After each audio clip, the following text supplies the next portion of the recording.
மக்கள் ஒவ்வொரு ஆட்சியாளர்களையும் எடை போட்டுக் கொண்டிருப்பதாக முதலமைச்சர் எடப்பாடி பழனிசாமி தெரிவித்தார்.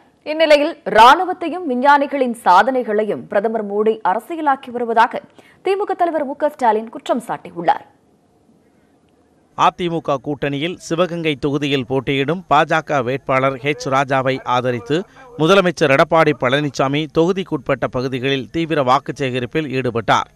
அப்பொழுது பேசிய அவர், அரசியலில் எந்த அறிமுகமும் இல்லாத உதயநிதி ஸ்டாலின் ஏன் பரப்புரையில் ஈடுபடுகிறார் என கேள்வி எழுப்பினார்.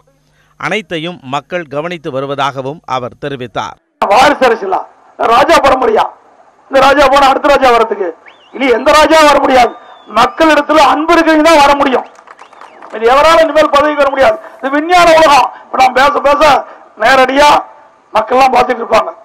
இந்தியா மட்டும் இல்ல, உலக அளவில் நம்முடைய தமிழர்கள் எங்கெங்க இருக்காங்களோ அத்தனை பேரும் நம்முடைய பேச்சை கேட்டுட்டு இருக்காங்க. யார் சிறப்பா ஆட்சி செய்யறா, யார் தவறான ஆட்சி செய்யறான்னு மக்கள் எடை போட்டுட்டு இருக்கிற நேரம். நீ பழையகாலமா நினைச்சிட்டு இருக்க ஸ்டாலின், ஒரு கால் நடக்காது.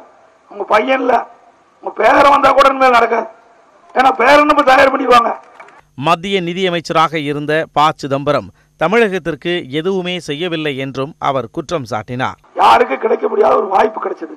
அந்த வாய்ப்பை பயன்படுத்தி நம்முடைய தமிழ்நாட்டுக்கு தேவையான நிதி அப்படி தள்ளி விட்டு இருந்தா தமிழ்நாடு வளமாக இருக்கும்.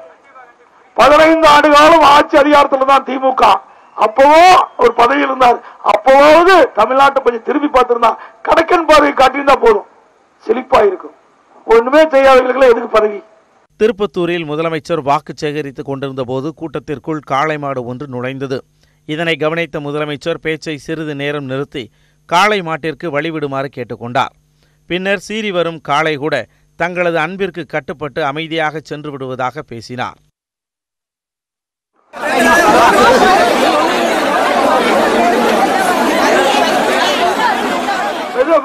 கொஞ்சம் ஒதுக்கிமா தம்பி, அப்படி ஒதுக்கிங்க தம்பி, ஒதுக்கி அது தானா போய்க்கும். எப்படி யார் விட்டது? தென் சென்னை திமுக வேட்பாளர் தமிழச்சி தங்கப்பாண்டியனை ஆதரித்து சென்னை துறைப்பாக்கத்தில் அக்கட்சியின் தலைவர் மு.க. ஸ்டாலின் தலைமையில் கூட்டம் நடைபெற்றது. இதில் பேசிய ஸ்டாலின், இந்திய ராணுவத்தின் செயல்பாடுகளைத்தான் மோடி அரசியலாக்குகிறார் என்று பார்த்தால் இப்பொழுது விஞ்ஞானிகளின் சாதனைகளையும் விட்டு வைக்கவில்லை என குற்றம் சாட்டினார். ராணுவத்தை தான் விட்டு வைப்பார் நினைச்சோம், அதையும் மோடி விட்டு வைக்கல. அதுலயும் ரஃபேல் ஊழல் நடந்திருக்கு. சமீபத்தில் ராணுவர்களுடைய தியாகத்தை தன்னுடைய தேர்தலுக்கு பயன்படுத்துகிறார். இது நியாயமா? சரி, விஞ்ஞானிகளாவது விட்டு வச்சாராம் பார்த்தா அதையும் விட்டு வைக்கல.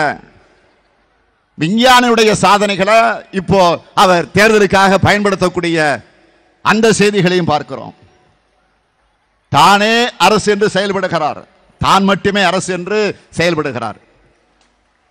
தானே அரசு என்று செயல்படுவது சர்வாதிகாரம், தான் மட்டுமே அரசு என்று செயல்படுவது எதேச்சதிகாரம். தொடர்ந்து பேசிய ஸ்டாலின், பிரியாணி கடையில் திமுகவினர் தகராறு செய்ததாக முதலமைச்சர் தெரிவித்த விமர்சனத்திற்கு பதிலளித்ததுடன் பொள்ளாச்சி விவகாரத்தில் சம்பந்தப்பட்டவர்கள் மீது எடுக்கப்பட்ட நடவடிக்கை என்ன என்றும் கேள்வி எழுப்பினார். எடப்பாடி என்ன சொல்றாருன்னா, பிரியாணி கடையில் புகுந்து திமுக கலாட்டா பண்ணுது, ஆக இப்படி செய்தி சொல்றாங்க. ஆக்ஷன் எடுத்தோம். பிரியாணி கடையில் நடந்த ஒரு கைகலப்புக்குது அடுத்த நிமிஷம் ஆக்ஷன் எடுத்தோம். இன்னும் இது வரைக்கும் கட்சியில சேர்க்கல. வருத்தம் தெரிவிச்சோம். உண்மை யார்? திமுகவா? அது அதிமுக? கவலைப்படல. நடவடிக்கை எடுத்தோமா இல்லையா? ஆக ஒரு கலவரம், சாதாரண கலவரம், குடித்து விட்டு போய் தகராறு செய்திருக்கிறார் என்கிற கலவரம். இங்க நடந்தது என்ன? 7 வருஷமா ஒரு அக்கிரமம் நடந்திருக்கு. வெறும் ஆக்ஷன் எடுத்தா மட்டும் போதுமா?